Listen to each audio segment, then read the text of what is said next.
And hello, I hope you're keeping warm and sane and everything is holding together for you um, in this appalling January of 2026 in the United States. Let's leave all that aside for the moment and look at a poem. Um, we have William Carlos Williams with us today. He entered the scene in the 19 teens. At that time, the Imagist movement was having its moment. The names most closely associated with Imagism are Ezra Pound, Hilda Doolittle, who was better known as HD, Richard Addington, some others. Amy Lowell was a strong advocate for this movement. Um, it was short lived. It kind of started up in I think the early teens and was kind of flared out by the late teens. Um, so it was a short-lived poetic movement, but it was very influential, and its some of its spirit and practices were taken up and continued by later poets. Um, Imagist poetry valued above all other elements or characteristics or devices. Yes, the image, and I'll just to give you a little background. I'll tell you. I'll read what Ezra Pound said about it. Ezra Pound was involved in many movements, and is usually the point of the spear, as he seems to have been. It seems to have been here. So Pound defined an image as that which presents an intellectual and emotional complex in an instant of time. It is the presentation of such a complex instantaneously which gives the sense of sudden liberation, that sense of freedom from time limits and space limits, that sense of sudden growth, which we experience in the presence of the greatest works of art. So the image in the most typical Imagist poem, the image is kind of struck, created, minted in a way, and there isn't there's as little as possible and ideally no other kind of discursive definition of it. The image stands by itself, and um, uh, it communicates. Its composition is what communicates what it has to communicate to its reader. Imagist poems avoided. They used concrete language. They avoided abstractions. They There was no set form, no set meter, free verse, etc. Was used. Um, I think Pound's got a very short poem um, that I think I could remember. That's sort of um, the most typical Imagist poem, I guess, or the one that people think of most immediately, I suppose, called "In a Station at the Metro," and it goes, "These the apparition of these faces in the crowd, petals on a wet black bough." That's it, complete poem. And that image of the petals on the wet black bough is the kind of image he's talking about. This kind of precise image that is supposed to communicate, stand by itself, without any sort of further treatment or exploration of it necessarily, um, and um, and that's the characteristic of it, and the power of it as the image is conceived of it. Um, Williams comes along during this period of years when Imagism was having its day in the sun, and the poem we're going to look at today appeared in his book Al Khairi from 1917, and that's right during this period. Pound was definitely influenced by Imagism. He he sort of takes it, and he's not strictly an Imagist in the sense that I described a minute ago. He um, he fits it into kind of larger poetic um, uh, structures, and and in this case, we're going to look at a poem called "To a Solitary Disciple," that I think does go, somewhat beyond the strictly defined Imagist footprint in certain ways. I see there's a kind of a meta dimension here with respect to the image that is at least implicitly discursive. Um, but it does bear its marking, certainly in the degree that striking and vivid and strange making images are, kind of the oxygen of the poem. In fact, I don't think, one passes a single moment outside the spell of one of these very arresting images. So let us read through it. And I'll put the text of this in the down in the adjacent space here. I don't think it'd be awkward to hold up the book. Okay. To a solitary disciple, rather notice, cher, that the moon is tilted above the point of the steeple than that its color is shell pink. Rather observe that it is early morning than that the sky is smooth as a turquoise. Rather grasp how the dark converging lines of the steeple meet at the pinnacle. Perceive how its little ornament tries to stop them. See how it fails. See how the converging lines of the hexagonal spire escape upward, receding, dividing, sepals that guard and contain the flower. Observe how motionless the eaten moon lies in the protecting lines. It is true, in the light colors of morning, brownstone and slate, shining orange and dark blue. But observe the oppressive weight of the squat edifice. Observe the jasmine lightness of the moon. Okay, well, I'm going to be honest with you. I think that's very interesting, and we'll start to notice some things here. Okay, so in the first place, we have in this poem 7 stanzas of varying length, written in free verse. It's faithful to the Images program, I would say, in its concise language, in its general avoidance of abstractions, in the precision of its images. The images are created, I think, very economically, but at the same time very precisely. I think you really see them. We have a second person point of view here. The poem is directed to a quote unquote solitary disciple. It is instructive in tone and substance.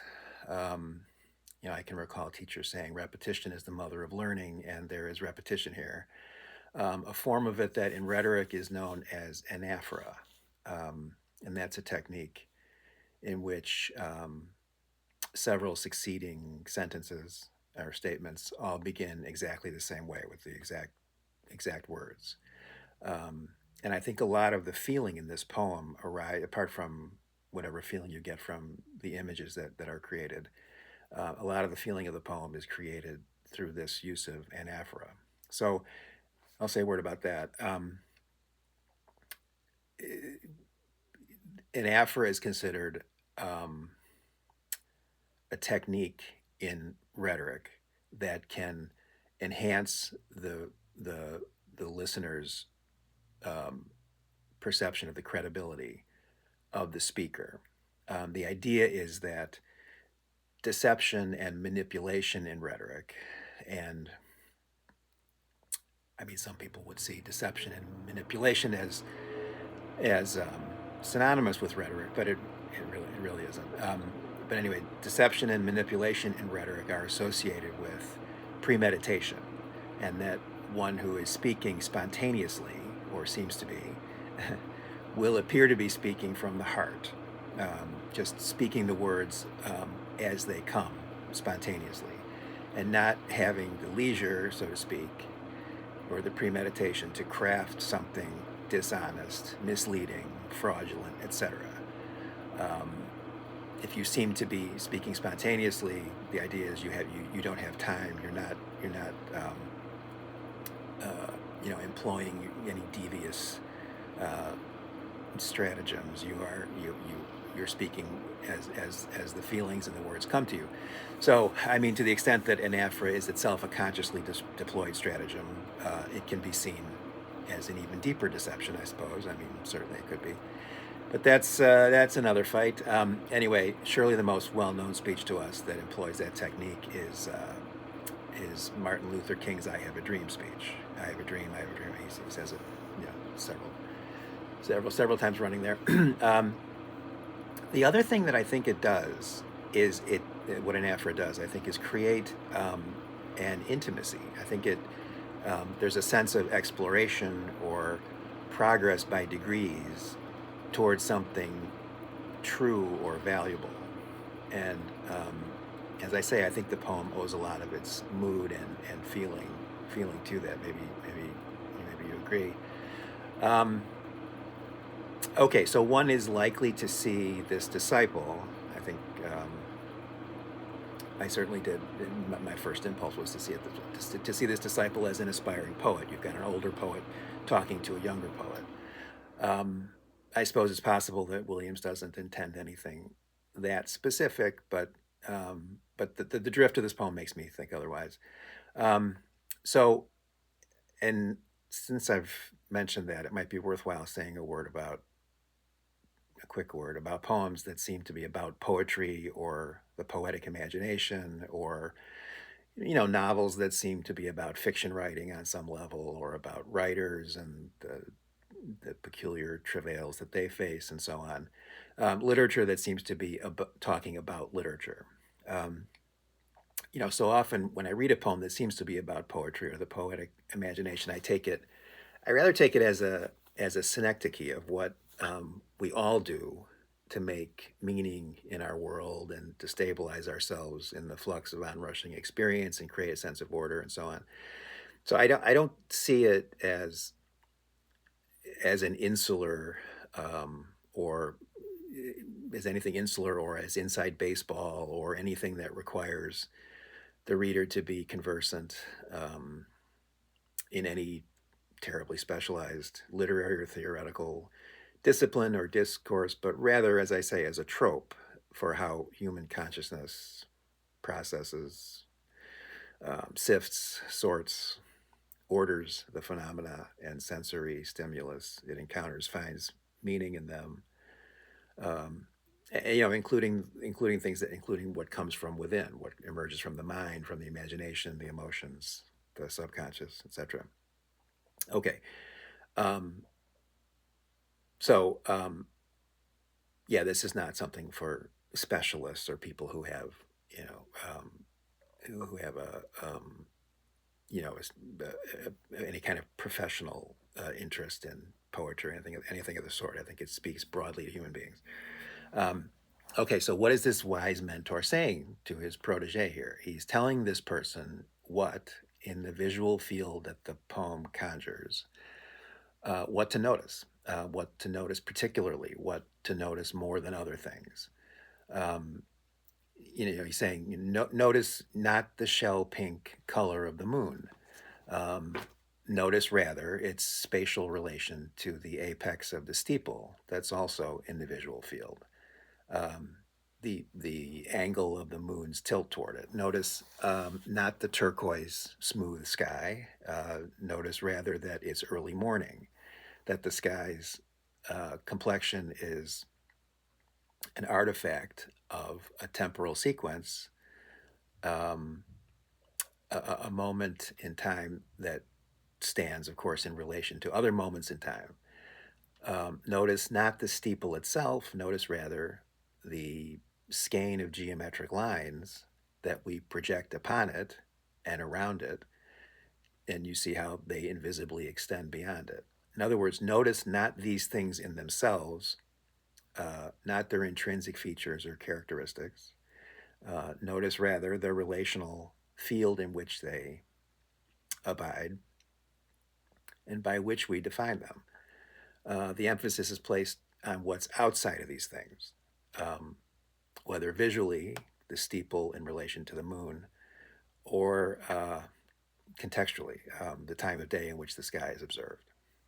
Um, so he bids his disciples see, but he seems to want this person to see phenomena in their relational character, in their association with other substantive objects in the perceptual field, or with some other aspect of the context in which they're immured, rather than focus on them in their isolation from those other elements, as though perhaps the idea may be that only by following this indirect path can one really draw nearest to what's essential about those things? Um, that what's most essential isn't perhaps essence, but relation. Um, so I think the careful reader of this poem is made to think of the way our minds and imagination derive or perhaps project, fabricate meaning of some kind, or um, or some kind of spiritual or emotional resonance, mainly from kind of ensemble perceptions, um, or tableau, not in the individual nodes that make up a network, to put it another way, but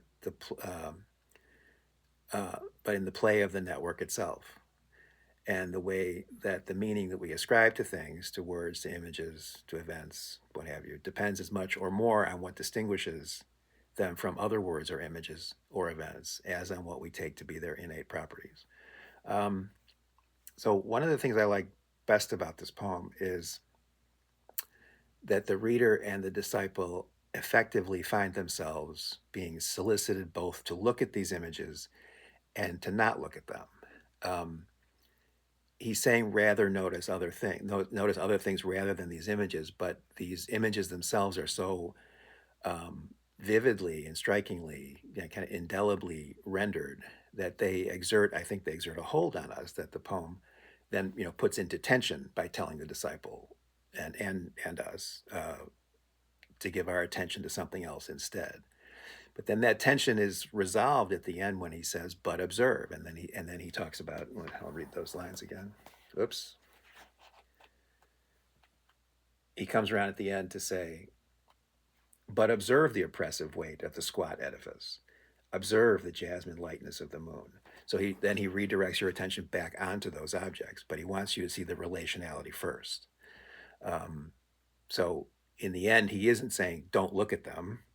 He's saying um, look at how they're circumstanced in a way first, and then look at them. And the implication, I suppose, is that it'll mean something more to you. It'll be deeper to you. And the poem itself moves in this way of creating tension, um, by saying, "Don't look at it," and that's in tension with how you're very you really do see these images, and then it allows you to look at them at the end. So there's kind of a resolution. Um, so what does this suggest? Um, what image, if I may, of the poetic imagination is taking shape here? Um, I think there's a nice counterpoint here to, if you think of the notion of the artist that's associated with Romanticism, which had its time 100 years or so before this poem appears, but gave us a conception of the artist that does still have legs, does still have currency, and that is with its emphasis on emotion, intuition, the more mysterious, less conscious dimensions of the human mind and human behavior. The notion of the artist as this kind of isolated figure, the self sufficiency of individual creative genius that doesn't adopt and follow external rules, but rather expresses itself according to its own nature, finds its own rules, finds its own way of creating. Um, so this poem doesn't, a contrast can be instructive and illuminating. This poem does not, as the romantic vision typically would, celebrate, I don't think, the creative imagination over against the rational faculties. But I think it rather stresses what's happening in the poem, what's kind of dramatized in the poem, um, is their interrelation, their interdependence. We've been talking about relationality, and there it is again. Um, this poem seems to assert the value of both the rational and the non rational, and presents them as forming an inextricable compound.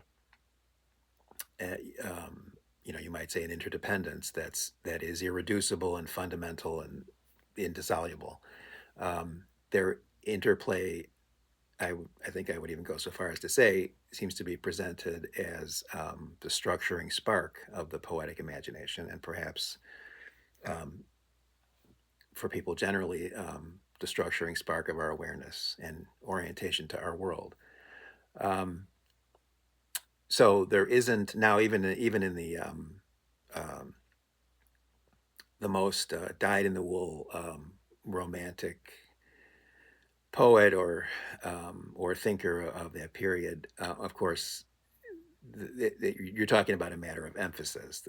I don't think that Shelley or Keats or sort of or Rousseau, in in political philosophy would uh, suggest that we don't need the rational faculty. It's a matter of emphasis. I think that the feeling was that not enough emphasis had been placed on what comes out of emotion and intuition, and the artist exploring what is inside of him or her, and coming up with a more individualized um, way of expressing their creative genius that didn't rely on um, aesthetic rules as much as the art of prior times had.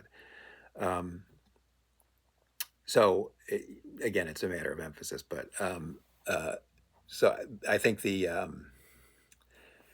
um, we're shown here that the imagination uh, and I think in the stanza with the steeple is where you really get it, because you're combining this close empirical observation of the steeple itself and its contours, its lines, etc., and then the imagined projection of the geometric lines that continue from the lines of the poem, and then the way that they then enclose the moon and so forth. Um, so you've got this combination of close empirical observation and calculation, and imaginative projection at the same time. And I think that this poem seems to suggest that that's its essence, and that's how it works, and that the two are in relation. Um, so yeah, I think that the poem uh, dramatizes this process, and then you come back to the title of the poem, "Solitary Disciple." Um, to a solitary disciple. I mean, the way that's phrased, to, that suggests a relation. Um, and I think the term solitary disciple is itself, redolent of what this poem seems to be concerned with, and what it wants to think about, because um, it embodies this kind of double focus of the individual seen in isolation uh, on the one hand, and in its relation to other things uh, on the other hand. You have solitary, um, which gives you the isolated figure, and then the term disciple implies a relation. Um, so this solitary disciple is a phrase that's suggestive of both self-containment and relationality. Um, so I think very interesting poem overall. I don't think it's one of his better known ones, but but interesting nonetheless. And so I think I'll read it one last time here and return you to our careworn world. Okay, to a solitary disciple.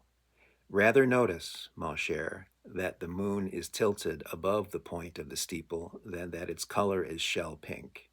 Rather observe that it is early morning than that the sky is smooth as a turquoise. Rather grasp how the dark converging lines of the steeple meet at the pinnacle. Perceive how its little ornament tries to stop them. See how it fails. See how the converging lines of the hexagonal spire escape upward, receding, dividing, sepals that guard and contain the flower. Observe how motionless the eaten moon lies in the protecting lines. It is true, in the light colors of morning, brownstone and slate shine orange and dark blue. But observe the oppressive weight of the squat edifice. Observe the jasmine lightness of the moon. So again, when I mentioned an aphra, you've got the first two stanzas begin rather notice, then rather observe, rather grasp, the first three, then see how it fails. The next line, see how the converging lines.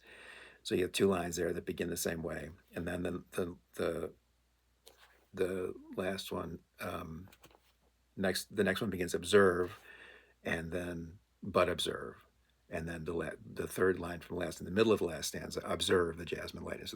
So you've got this constant repetition at the beginnings of the statements of that language, and it's kind of remarkable how a thing like that, it seems to me, can create this kind of depth of feeling and this sense of this searching after what's true and real and worthwhile. So okay, I think that'll do it. Be well till next time.